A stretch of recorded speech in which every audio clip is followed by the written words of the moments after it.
Apyayantu mamangani Vakpranaschakshushrotam ato balam indriyani cha sarvani Sarvam brahma upanishadam Maham brahma nirakuryam Mama brahma nirakarut Anirakaranamastu anirakaranam me astu Tadatmani nirate ya upanishatsu dharmaha temai santu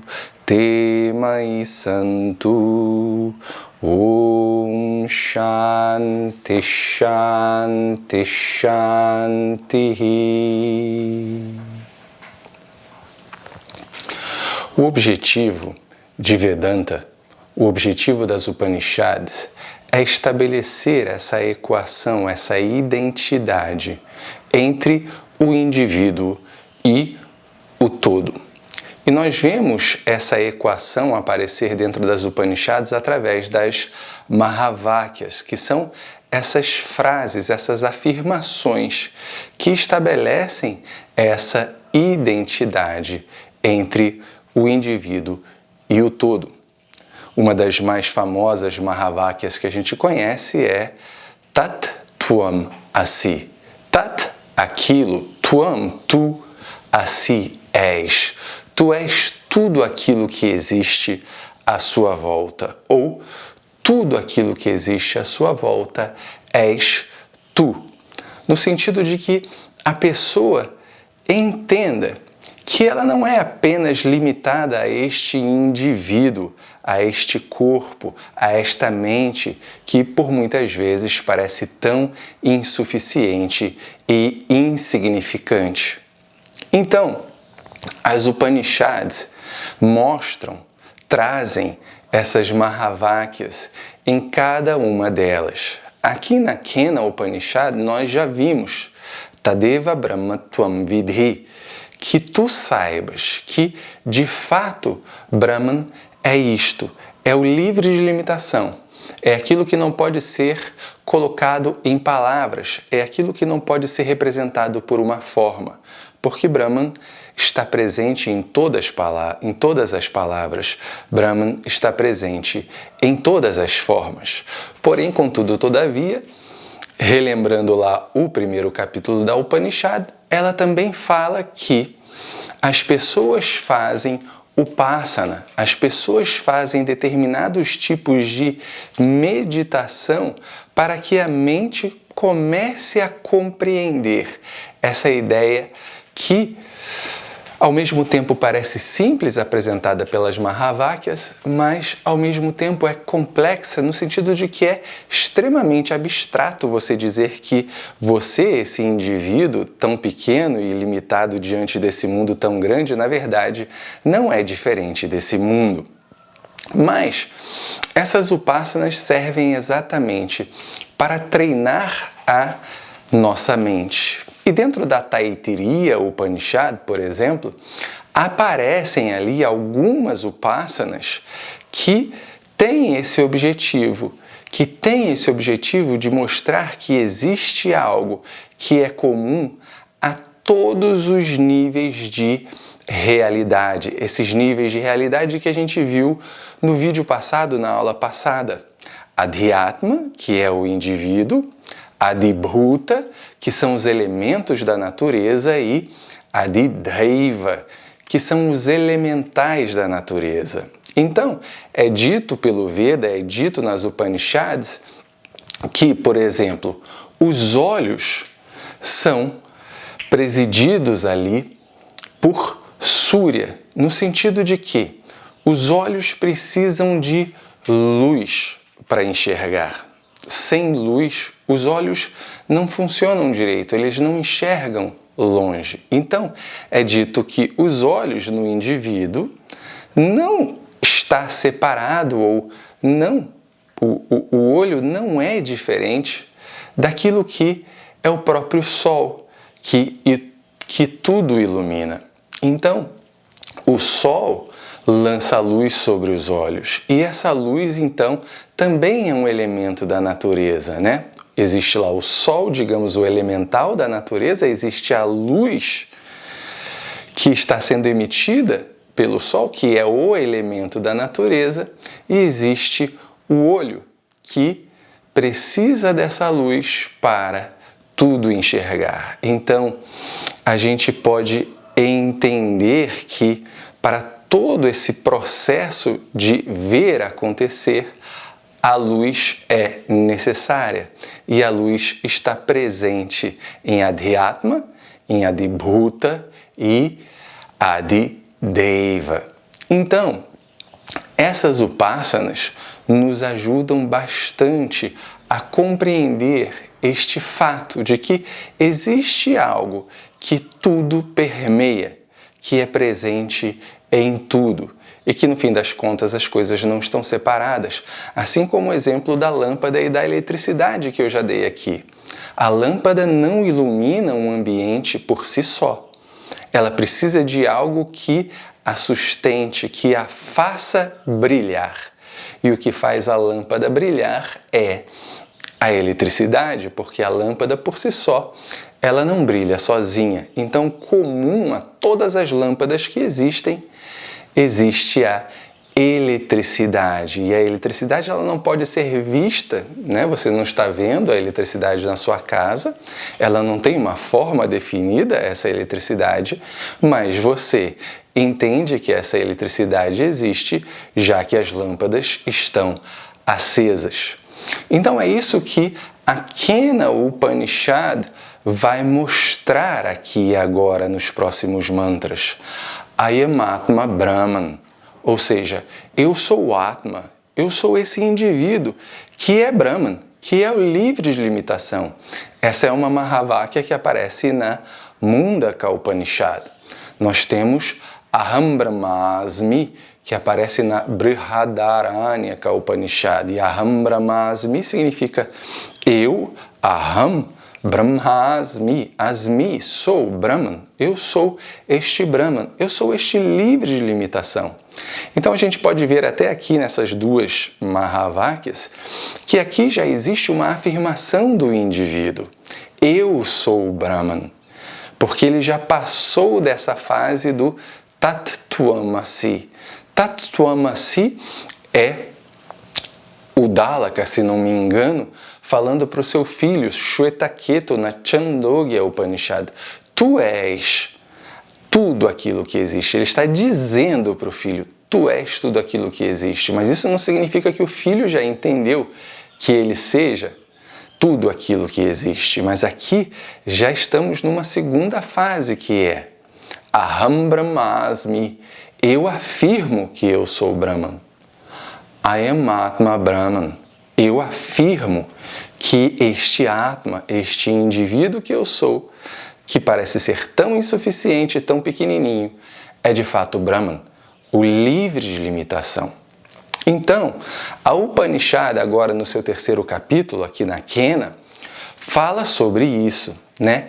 É uma historinha, eu já falei isso na aula passada, que vai ilustrar esta ideia de que o indivíduo por si só não faz coisa alguma. É necessária esta consciência, assim como a lâmpada por si só não ilumina coisa alguma. É necessária a eletricidade. A questão é que, dentro dessa historinha, a gente vai ver que os personagens aqui, os protagonistas, estão achando exatamente isso, que eles por si só são responsáveis pela ação e principalmente pelo resultado da ação. E esse é um dos grandes ensinamentos que a gente tem em yoga. Esse é um dos grandes ensinamentos que a Bhagavad Gita nos traz, que é o fato de que todos nós temos a oportunidade de fazer escolhas e tomarmos decisões. A única coisa que a gente não pode fazer é escolher o resultado da ação, porque o resultado da ação depende de inúmeros outros fatores sobre os quais nós não temos nenhum controle. Então aqui parece que esses protagonistas da história estão achando exatamente isso, que eles são os responsáveis pela ação e que, ainda mais, eles são os responsáveis pelo fruto da ação, pelo resultado da ação. Então, vamos lá no mantra, vou achar aqui o mantra, no qual a historinha começa. Então, esse é o primeiro mantra do capítulo 3 da Kena Upanishad. E o mantra diz: Brahma ha devebhyo vijigye tasyaha brahmano vijaye deva amahiyanta. Então, o mantra diz: Brahman conquistou a vitória para os devas. Os devas conquistaram a vitória sobre os asuras. Então, devas e asuras também é um assunto bastante interessante e particular, não vou me estender muito aqui, mas devas e asuras são as próprias tendências da nossa mente. Existem tendências que são nobres, digamos assim, ou construtivas, que a gente percebe ganhando força na nossa mente e a gente pode dar força a essas tendências porque a gente sabe que aquilo vai nos trazer um ganho. E existem outras tendências nas nossas mentes que não são tão interessantes assim porque a gente entende que não vai haver um ganho nas nossas vidas se nós as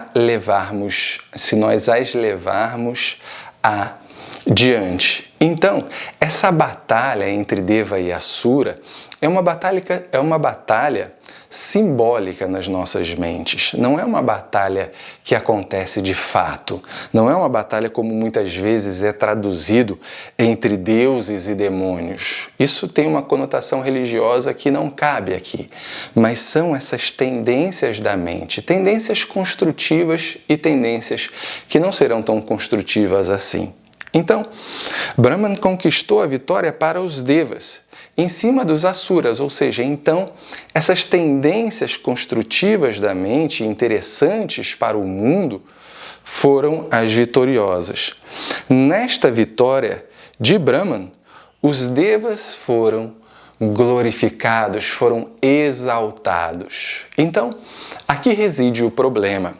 Os devas, ou seja, essas tendências da mente, e aqui vamos colocar também simbolicamente como se fossem, personagens, pessoas, glorificaram a eles mesmos, exaltaram a eles mesmos, como se eles fossem os responsáveis por essa vitória. Essa vitória ou essas ações empreendidas pelos devas não acontecem sozinha, elas não acontecem por si só. Elas são sustentadas por esta consciência. Nenhuma ação acontece se não existir esta consciência. Assim como uma lâmpada não se acende se não houver eletricidade. Lembre-se disso. Então, é como a lâmpada estivesse se elogiando. Olha como eu ilumino muito bem essa sala, eu sou o máximo, eu brilho demais, olha que brilho lindo que eu possuo. Quando, na verdade, esse brilho só existe por causa desta consciência, por causa desta eletricidade. Sem essa eletricidade, o brilho não existiria de forma alguma. Então, nós vemos aqui o ego ganhando força na vida das pessoas, na vida da lâmpada, na vida dos devas. Ou seja, muitas vezes nós pensamos, nós acreditamos que tudo aquilo que nós fazemos vem apenas desse indivíduo que eu sou. Tudo bem, eu posso desenvolver várias habilidades ao longo da vida, eu posso me esforçar como indivíduo que eu sou e desenvolver essas habilidades. Mas isso só acontece por causa de Brahman. Isso só acontece por causa desta consciência que sustenta esse indivíduo e permite que esse indivíduo, então, desenvolva essas habilidades. Então, nós vemos aqui o ego se inflando. Mas uma coisa é importante a ser dita sobre o ego. Você não quer dissolver o ego, você não quer eliminar o ego. O ego é extremamente importante nas nossas vidas, porque graças ao ego nós fazemos as nossas escolhas, nós tomamos as nossas decisões. Mas eu não posso confundir o ego com aquilo que eu sou. Então eu não quero dissolver o ego, eu não quero me libertar do ego, mas eu quero colocar o ego no seu devido lugar. Ou seja, ego, você tem uma função. Quer fazer escolhas? Quer tomar decisões? Faça isso. Esta é a tua função. Apenas não tome o lugar de Brahman, de Atma, do livre de limitação. Porque você não é este eu livre. Você não é o absoluto. Você é simplesmente o ego. Então, eu preciso compreender isto. É necessário que eu coloque as coisas no lugar, até mesmo para gerenciar muito bem esse indivíduo que eu sou. Então, esses devas estão iludidos, estão perdidos. E olha só que interessante também, porque eles são devas. Então você poderia dizer, nossa, mas como é que Surya, Agni, Indra, né, que são devas, tem esse tipo de comportamento? Lembra da Katha Upanishad que eu contei aqui já no canal? Dentro da Katha Upanishad existe um outro deva, que é Yamaraja. E Yamaraja, por mais que seja deva, ainda está ligado com o seu próprio ego, no sentido de que ele deseja ser aquele quem controla a vida das pessoas, que determina o início e o fim da vida de cada pessoa. E ali chega Nachiquetas e fala para ele, não, Senhor da Morte, eu não estou interessado nem mesmo em tomar o seu posto, em saber dessas coisas. Eu quero saber sobre aquilo que está além das suas garras. Eu estou interessado em saber sobre aquilo que não morre. E ali, Yamaraja fica com cara de tacho para Nachiquetas, porque Nachiquetas é um garoto de 13 anos, 15 anos, sei lá, e apresenta uma maturidade muito maior do que a própria morte. Então, maturidade é sempre uma palavra-chave dentro do yoga, porque yoga é a ferramenta que a gente tem para Antarkarana Shuddhi, que é o amadurecimento da mente, a preparação da mente para compreender isso que está contido nas Mahavakyas. E os devas aqui parecem ainda não possuir essa maturidade. E dentro dos Yoga Sutras, por exemplo, ou dentro do Tattva-bodha, a gente pode ver o quanto isso é importante. Por quê? Sem esta maturidade, o que está sendo apresentado aqui nas Upanishads não pode ser compreendido. Então, dentro do Tattva-bodha, que é um livro supostamente atribuído a Shankara, fala-se de determinadas qualidades que o indivíduo deve conquistar para este aprendizado.